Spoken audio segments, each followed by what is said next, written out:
Club, a warm, Caribbean, romantic kind of feeling with a lot of that kind of music, possibly spanning all the way from reggae music to calypso music, but definitely focusing on a romantic, tropical kind of thing, a place where you can relax and sip very sweet drinks. On the other hand, we've got an idea that we're working on for a club where the main entertainment is provided by the guests operating one of our robots. There's a new system we're working on where you can sit in a chair, and by working levers and things, you can make one of these robots come to life. And we think that it would be entertaining both for the person operating the robot and for the robot, and for the people watching this, for this to go on.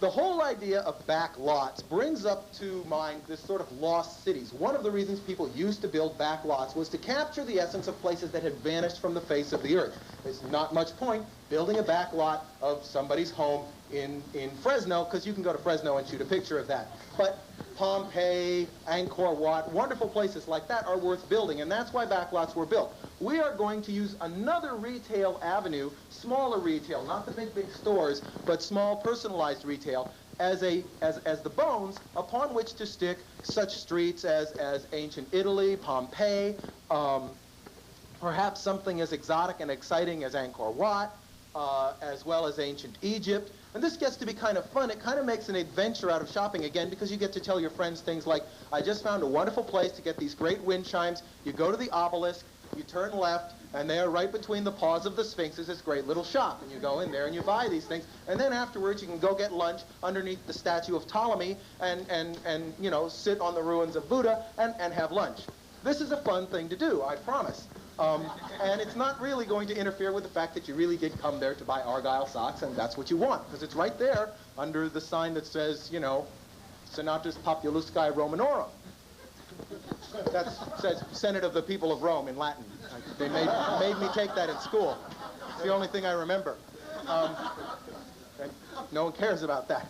Okay, now, this whole notion of sets and places that come from different times brings one to the sort of imaginative issue of time travel. Once again, in working with this movie theme, we wanted to find some way of capturing this essence of time coming together. What we did is took the notion of the old prop storage house. And the props, which have been used in these great movies, have such a magnetic power that the props are pulling the figures that have once used them back to this place. So this place becomes animated with the personalities of the performers, with the personalities of the people from other times and histories that once interacted with them. So this closet full of great stuff is also filled with great people from the movie past that we all share.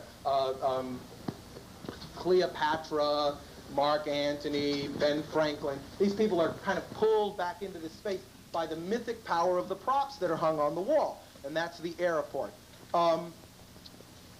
Another time travel-y kind of thing that we want to work with is the idea of a place where you can go and you can have a meal in a story from another time. You become absorbed into an actual cinematic kind of event that takes place around you and involves you, and at the same time you're eating authentic food, you're watching authentic people in an authentic kind of time machine place that changes with the seasons so that you can go back, say, 4 times a year and have a completely different experience.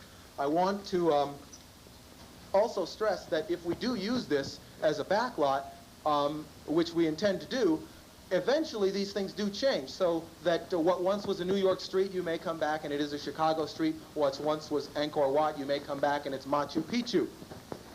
Another thing that people really expect from this backlot fantasy is the Old West. Indeed, much of the old backlots were Western streets. In this case, we've taken the opportunity to clad one of the first shopping areas you get to right here as the Western street. And again, this would be done in the style of a backlot, so you might have half walls here and there. At night, this really comes alive as a performance space that terminates the Golden Mall and begins the statement about the lively theatrical environment that you're about to enter. Inside, some of the shops would be more heavily themed with this Western theme, and some of them, of course, would be normal shops. In this particular area, there's one entertainment venue. It's kind of a country western and comedy club that entertains the thought that once upon a time, when the trains came to the gold mine and took the gold and went away to the cities of the West and distributed it, there was a big roundhouse. Now, for those of you who don't know, a roundhouse is a great big turntable that turns trains around. Well, the last train that pulled in here stayed.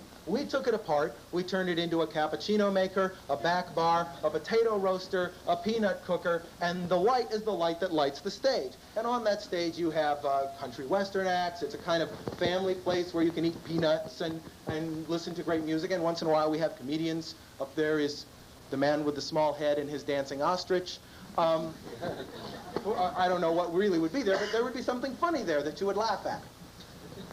Hosting this entire area is the woman who made her fortune off this gold mine, Miss Mona, and as you can see, she leads a precarious existence in her mine saloon, where the bar and everything is made of all the high explosives that they use to mine out this area and get the gold out. This notion of personalities hosting different areas is one of the things that's crucial to our idea. Keep in mind now, virtually everything you've seen so far is a retail environment. What adds life to it, what adds vitality to it, is the created personalities that host it. When you go to a great old city, when you go to even back east where the cities are considerably older than they are here, there's people who live there and the people work there every day. They bring a life and a vitality to the environment that somebody who's just hired to be there doesn't. We're trying to create that mood of previously existing life to bring to this, so that there's a sense that this community is very much alive, and that as the real community moves into it and begins to inhabit it, indeed it does become alive. It becomes a living center to the community of Burbank that has a personality unlike any other in the United States, indeed in the world. Now, so far, much of what you've seen is at a very high level of intensity.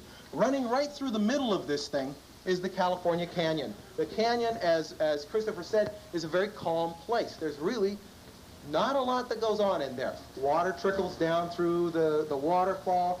I want to put trout in there, not to fish, just to watch them go by. People like to look at fish.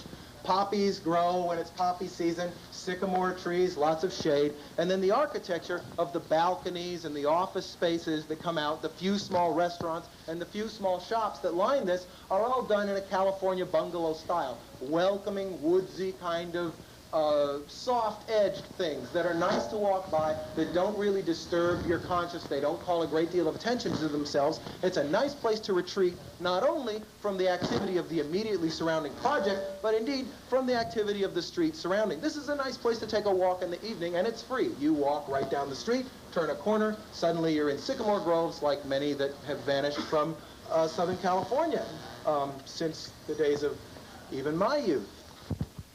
This is actually a little too close. People start looking like they've been sprayed with shaving cream.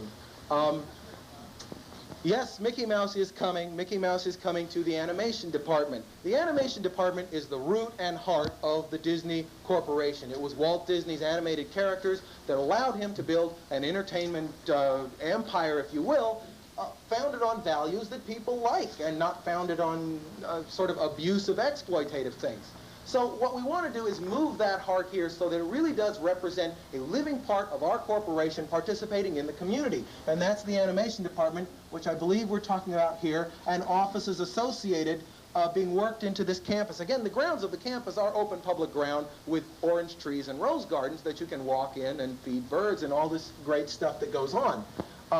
The animation department will be open and you'll be able to go and tour it. Again, going back to this idea of the roots of our corporation, and these roots being very close to the Los Angeles community and with the studio, very close to Burbank, we want to put in an archival museum. We happen to have archives full of Walt Disney's stuff, personal records of the very, very early days of his creative life, very well, frankly, strange Disney memorabilia that probably no one's ever seen, Mickeys that, you know, you don't see on the market. Great books, animated pieces of film. These things are all locked away in an archive where very few people get to see them. We want to bring them out, lay them out before the public in a wonderful environment to come in and to look around. And again, this would be displayed very openly to the community.